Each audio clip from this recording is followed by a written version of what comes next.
What obstacles or hardships did you face in your career, and how did you face those obstacles?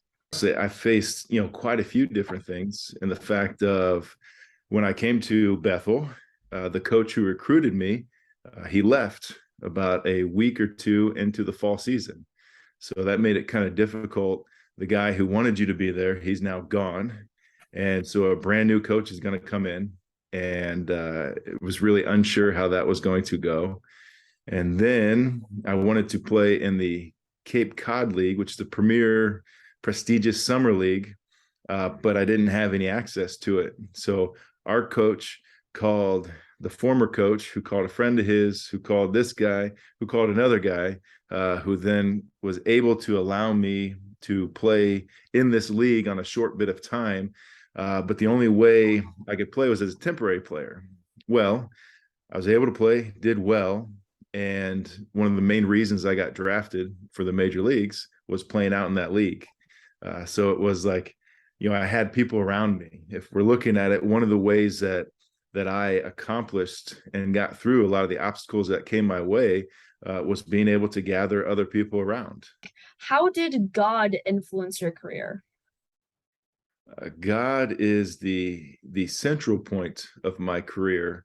From a young age, when I was in kindergarten, I wanted to do two things. I wanted to play baseball and tell people about Jesus. And as I continued on in my life, the idea was that utilize baseball as an opportunity to tell people about Jesus.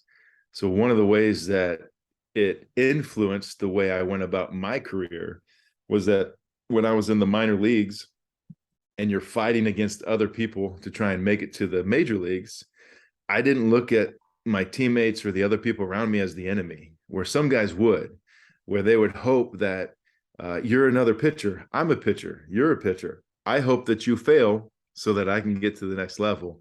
Whereas because of my relationship with Jesus and God is my father, I'm able to get in there and say, hey, there's an opportunity for both of us. If we're good enough, we're going to make it to the next level. So how can we encourage and help each other rather than see each other as the enemy? And honestly, that's a mindset that's not there. It's a mindset anymore that's not really in the world. When people want something, they want to get after it and kind of push anybody out of the way who might be in front of them. And one of the things that I've learned is the ability to keep relationships bigger than whatever problems come our way. So if the problems come and the problem gets too big, well, then I don't think or care about you. I just care about this problem. You no longer exist. But if I can keep this relationship bigger than the problem, whether I've known you for 14, 15, 16 years, or I've only known you for, a couple hours, if I'm able to say, hey, this relationship is more valuable than the problem, then I can treat you in a positive manner and yet still work towards the goal of satisfying whatever problem might be there. Big message been continuing in my life is trying to grow maturity. That's handling those tough emotions, the big emotions, anxieties, anger, sadness, all those different things that come at us and want to beat us down. If we can handle those and still act like ourselves, that's a difference maker in our maturity. The consequences of the decisions that I've made, I've gotten to a point where my life is probably different than it would be for most people who have been in my same situation. If they've had the same opportunities as me, I don't think that necessarily everyone would have made the same decisions. And an example I'll get is this. If we go back to the idea of if I didn't know who God was, if I didn't care about my family as much and I cared more about my career, I'd probably still be playing baseball right now. But in 2017, I was playing for Oklahoma City Dodgers AAA team, the Dodgers AAA team. Yeah. And I saw my family, which is my beautiful wife, Meryl, and my three kiddos, Eden, Cruz, and Nadia, which you know very well.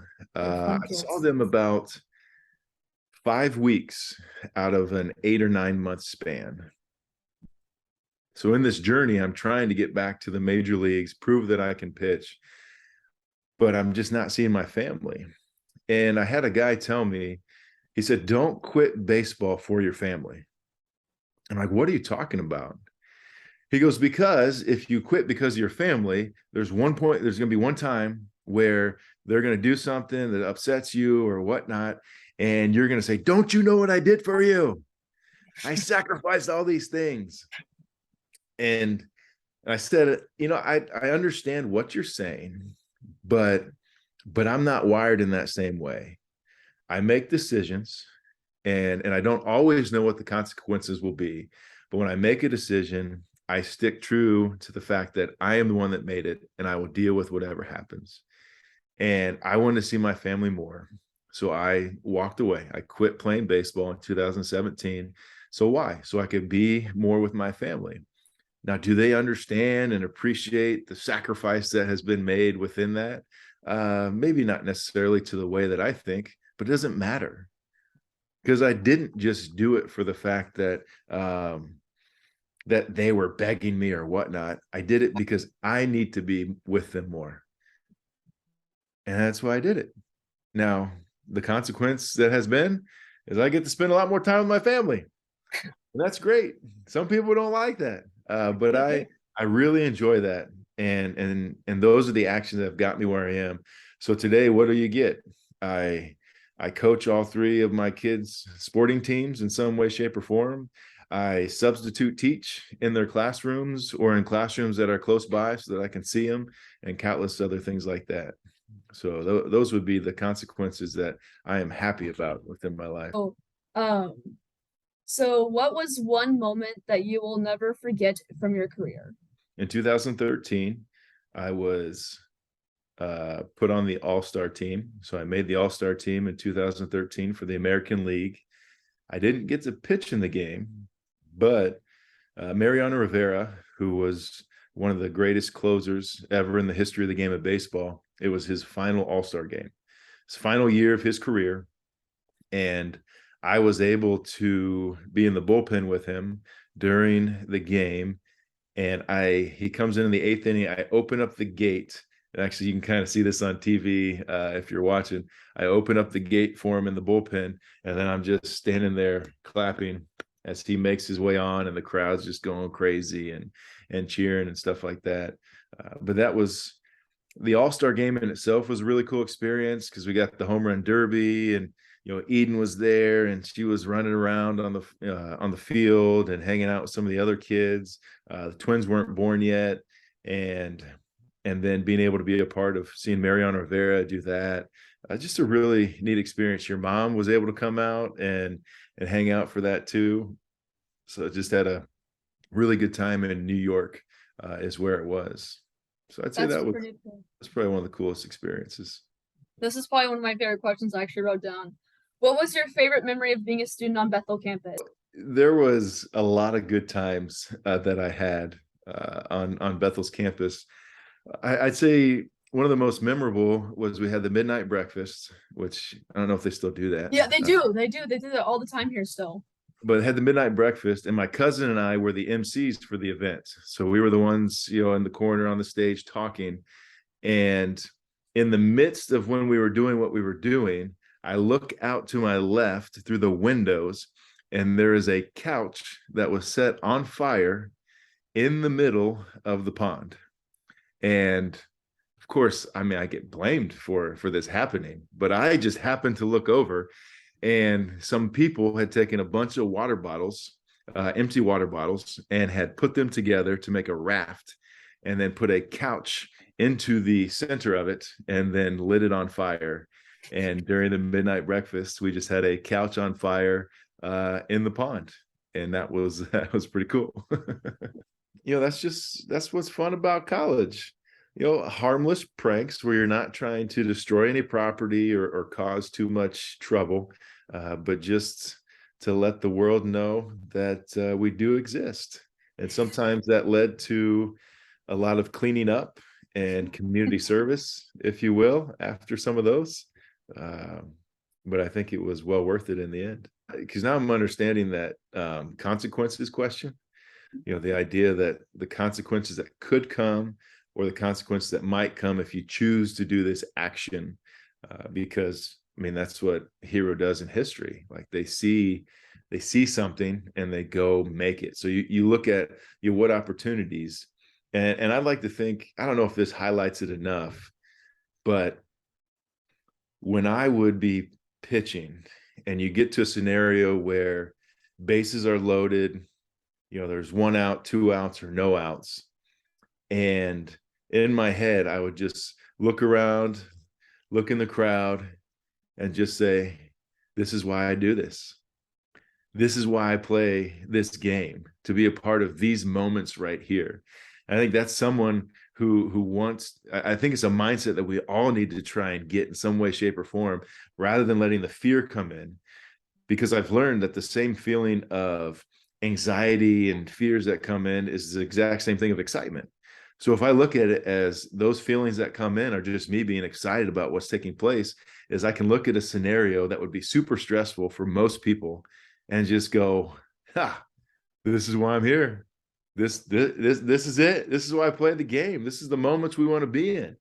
When the game's close, when the game's tied, when it's a tough situation, I don't want it to always be easy. I want it to be hard, because when you do hard things, whether you succeed or fail, that gives you confidence.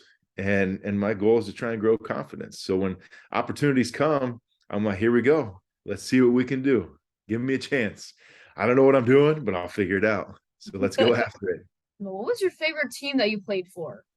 The first is always one of your favorites. And the first team I got to play with was the Boston Red Sox. And one of the neat things about that is there was really, really good players. David Ortiz, who's a Hall of Famer now, Manny Ramirez, countless other guys, Jason Varitek, and all these other names that many of you would have no clue who they are. But they were really, really veteran, good baseball players.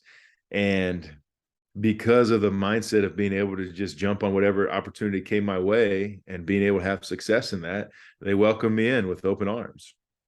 And that was enjoyable. But then I went to Cleveland, and you had a lot of young guys. So guys who were similar to my age, but were just getting into the league and didn't have the experience I had.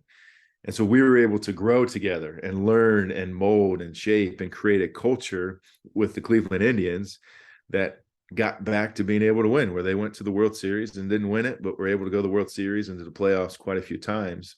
And then, I was only with St. Louis for a short time. So I liked a lot of those guys, just didn't have the same opportunity to build the same type of relationships.